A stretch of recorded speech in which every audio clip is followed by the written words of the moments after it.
we discovered a massive need for women to find an identity surrounding being a woman and an entrepreneur. I'm Marley. And I'm Rachel. Women like us, women who are the primary earners in our families, are searching for identity, community, visibility, permission. A place to be heard and supported. We are leading with our vulnerability to allow others to feel safe. We are strong and feminine. We are bread-winning women.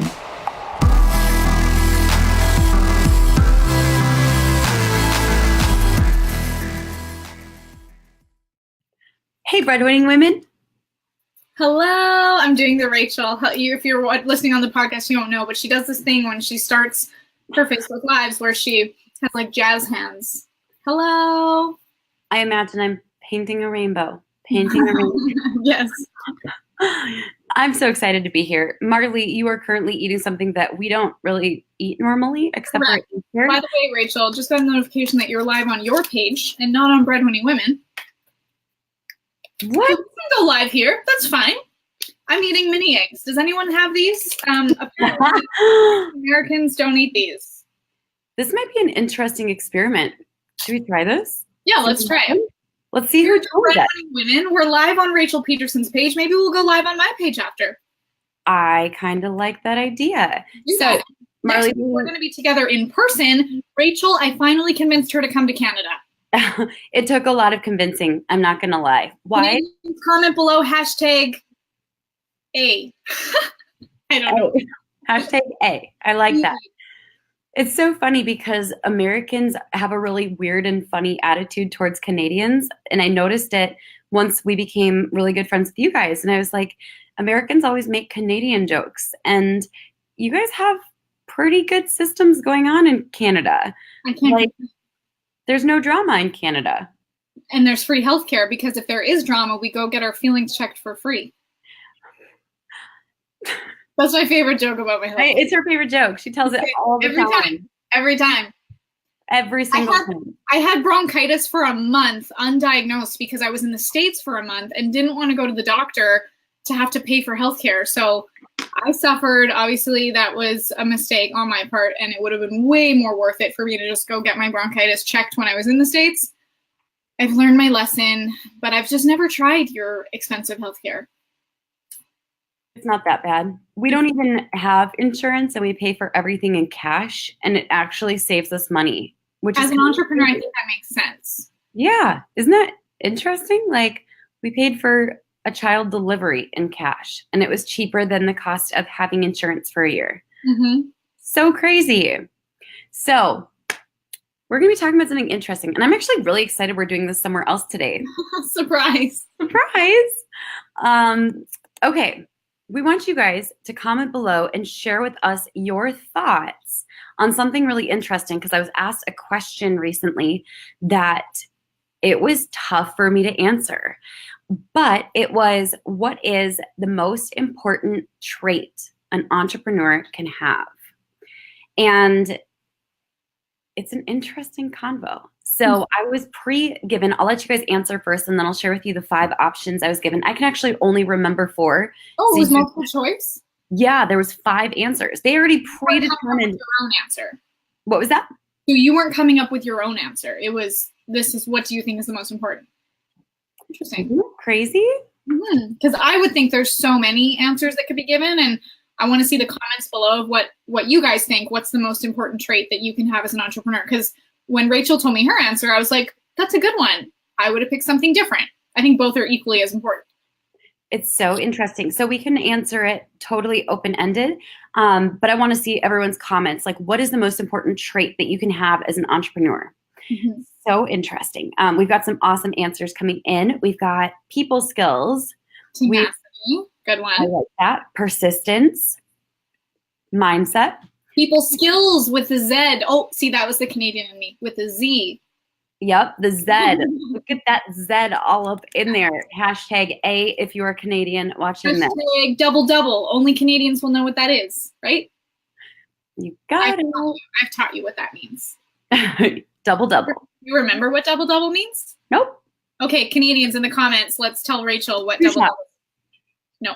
2 shots of cream and 2 shots of sugar. That's right. Paul told me.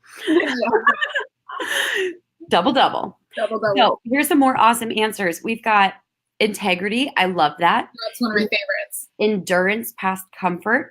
Mindset. Ooh, yeah. Have a worthy have a worthy ideal. That we've got grit. We've got tenacity again. You guys have some great answers. So now that those answers are coming in, and keep them coming because it's really interesting to see what different people think is the most important trait.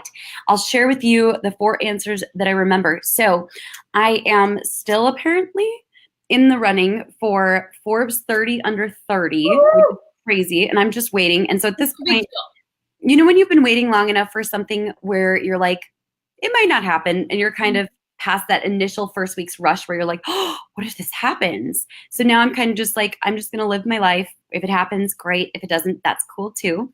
But we had this massive, massive intake form that we had to fill out, an application, once we made it through to the second round.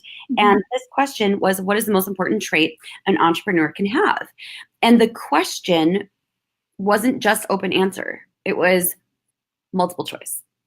So they had already predetermined that there were 5 best answers, and they were going to have you try to pick one.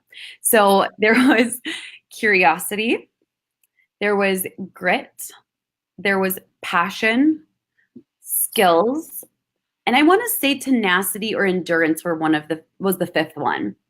So I'd love to hear whether it's a part of the multiple choice or not.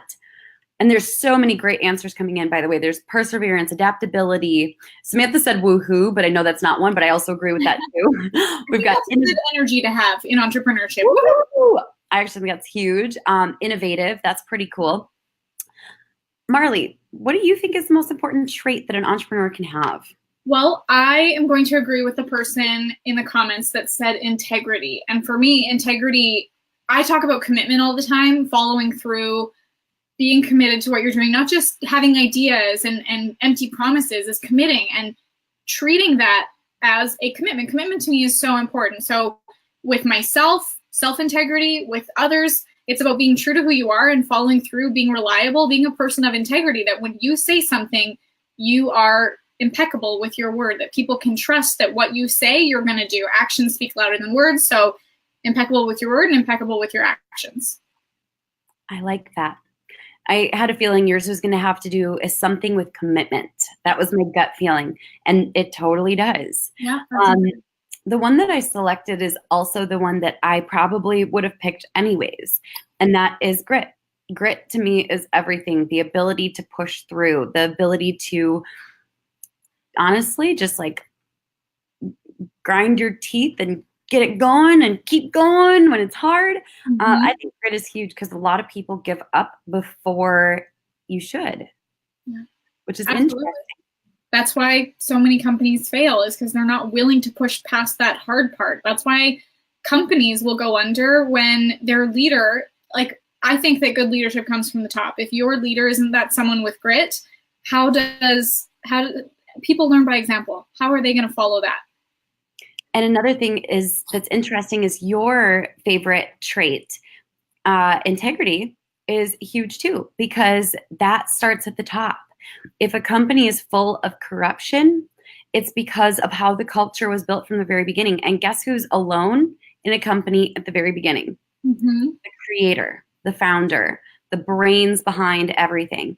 And the interesting thing about culture is a lot of people have it backwards.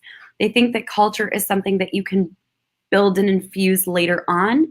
And I personally believe that culture has to literally stem from the top, and in every single interaction, every single training, every single hire. I personally believe so strongly in culture of a company. And so if the founder isn't in alignment and integrity with the culture that a company is supposed to have, it can't just suddenly be transplanted in. No. And there's like, even that, if you have a team of 100 people, but the one person at the top is that corrupt or just not in alignment with the whole mission of everything, everyone can feel it. And you and I have gone through, we've been hiring a lot of people. Yesterday, I just hired 2 new people on the same day, which is so exciting.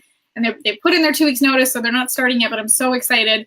And going through that hiring process, the way that we build our teams, because it's something that our business is so much part of our lives, can kind of be an emotional process. And meeting these people and knowing exactly what we care about and what we want to be in integrity with, when we get to share that with potential people who are joining our company, potential clients, it can be emotional in that hiring process too, that the people that are applying to become part of our team get emotional about that too, saying, I want to be part of this because I feel that impact. Absolutely. So I'd love to hear from you, Marley, some of your experiences with either integrity or a lack of integrity. Maybe you've met someone where you were like, this person is not committed. They don't mean what they say. They're not honest. Mm-hmm. What have been some crazy experiences you've had with companies or business owners that lack integrity? Mm-hmm. I've seen clients that I ended things with saying like, this isn't a good fit because I can't align with your business model, or even maybe they don't even become clients. It's in the discovery call process where it's like, you know what, we're not going to be a good fit for each other because I don't align with that. And that's totally fine. It's better to say no so that you can put your energy into something that is a yes for you. I've also worked for people back when I worked in a 9-to-5 that I didn't align with their behavior, with who they were being, with the way that they communicated, or even just the business practices. And it killed me every single day to be a part of that. And for me, my mindset has shifted so much because of that experience. And although it was very painful at the time, it's something that I'm grateful for now. But I still notice my memory going back to those times and being afraid of becoming that way. The way that the business, maybe it was more about, I don't know, more about money, more about the recognition than it was about helping people. And that was a big struggle for me to be a part of. And the way that I felt my self-worth came from that business. If my boss liked me, even though I didn't like what I was doing. So that was something that was a really hard thing for me to shift out of, thinking, well, my self-worth comes from this job. I also need the money. And to be afraid of taking the leap away from something that feels stable, even though mentally, emotionally, which also translates into physically, was not stable at all. That's so cool. Oh, we've got some feedback. Is that me? I don't know. I don't hear it. Okay. Might be on my end. Let me turn my volume down a little bit. That should help. That's so crazy. Yeah. So when I look at grit, this is something that is really, really important to me. The interesting thing about values and traits that you deem important, just because you value one doesn't mean that you don't believe in the others. Like Marley is full of grit. She is someone who can push through hard days, sick days, travel days. She is someone who always shows up, even if she doesn't feel like it. And part of that stems from her integrity, but it does yield itself show itself in her grit as well. She can handle a lot. One of the biggest, sorry, keep going. I want to tell you. And you don't get rocked emotionally like crazy. You can handle a lot. Yeah. One of the biggest things that was this instilled so much into my mindset was I had a mentor named Jim Fortin, and he's someone that I look to so much. And he's the one that introduced that level of commitment to me and being in integrity, not just with others, because it's so easy to make an appointment with someone and say, yep, I'm going to show up to that. But what about when you make an appointment with yourself? How many times do we say, yeah, I'm going to work out this week? And then we wake up and we don't feel like it because that bed feels really comfortable. Commitment doesn't care how you feel. That line right there, like I would plaster that all over my office. Commitment doesn't care how you feel. So yeah, sometimes you don't feel like it. You don't feel like saying no to that piece of pizza because it looks delicious. You don't feel like waking up and getting up early and starting your day ahead of time, even though you know that it's good for you. We make excuses, we change, and we shift. And this is another thing that's part of the Miracle Morning book about don't isolate those incidences and say, well, I skipped the gym today, but that's just today. How you do anything is how you do everything. So if I skip the gym one day, does that give me permission that I think, well, I skipped it yesterday, it's okay, I'll just do it again? Right. It gives me more to like, that's another reason why in the morning, if I don't feel like getting out of bed, when I've committed to myself that I'm going to get up early, I think how I do anything is how I do everything. I don't want this to become who I am. I'm getting up. I love that so much.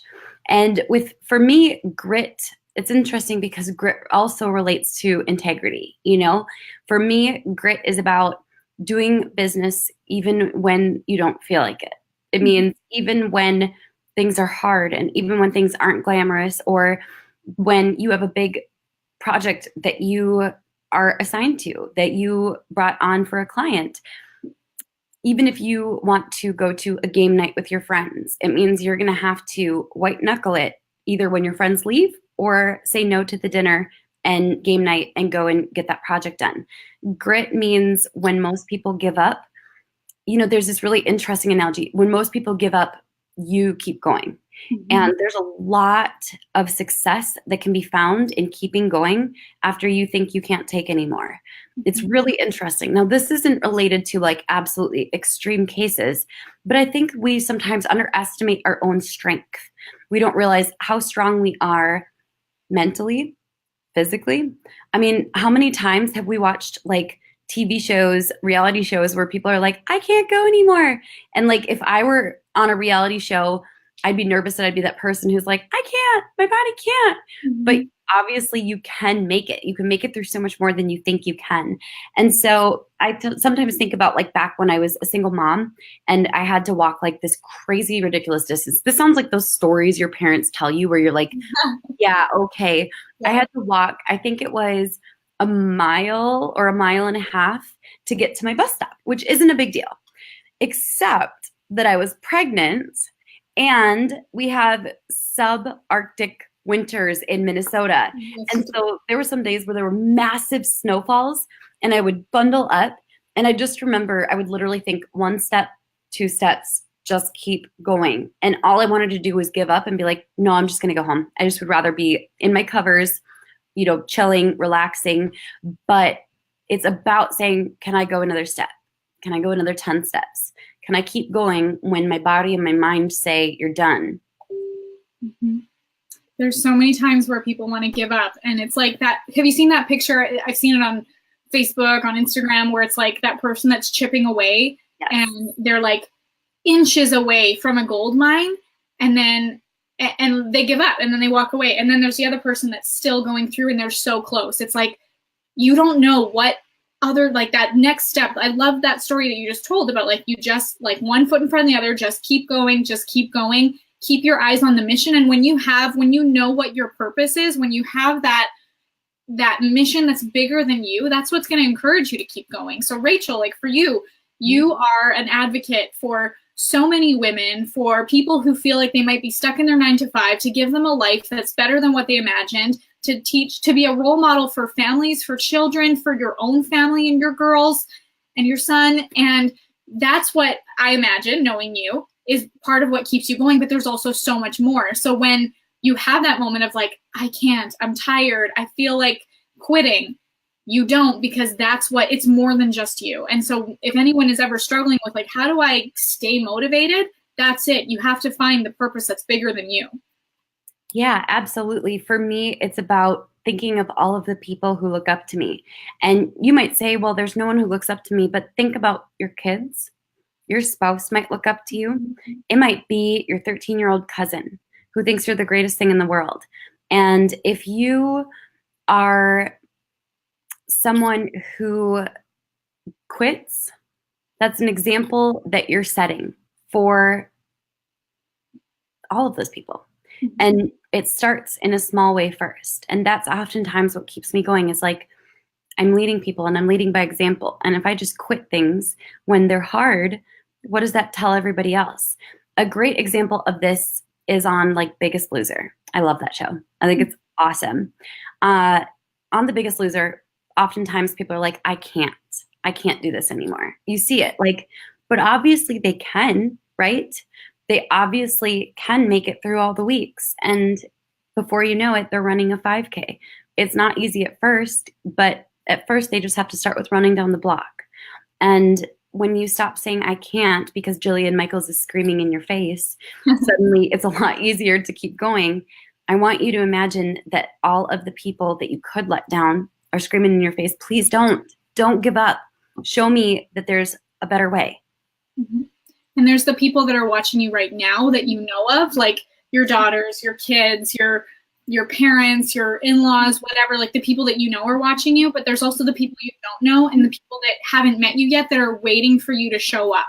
So when, like, think of the people that you're letting down if you were to quit, but also think of the people that don't know about you yet, that are waiting for you to step into your power.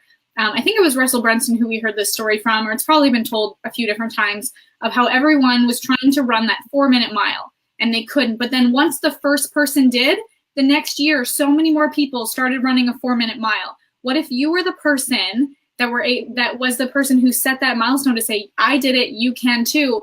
But if you never put yourself there, you would be letting down so many other people who couldn't do it. And why not you? Why can't you be the first? Like, you just got to keep pushing through, keep chiseling, keep trying to get to that gold mine, because it's there, it's coming. That is grit. Oh, I love it. So our 2 picks are integrity for Marley and grit for me. And the interesting thing is, I think that both of them are good traits. There's not a wrong choice. The cool thing about all the words that you guys dropped below is that you shared your own truths. Like, what is most important to you as a value, the trait that you know you need to have, and that's going to be the one thing that sets you apart.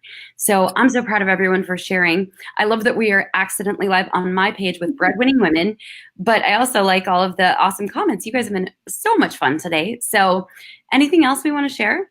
Well, this was really cool that we accidentally showed up here. But if you guys are interested in following more of this, head over to the Breadwinning Women Facebook page.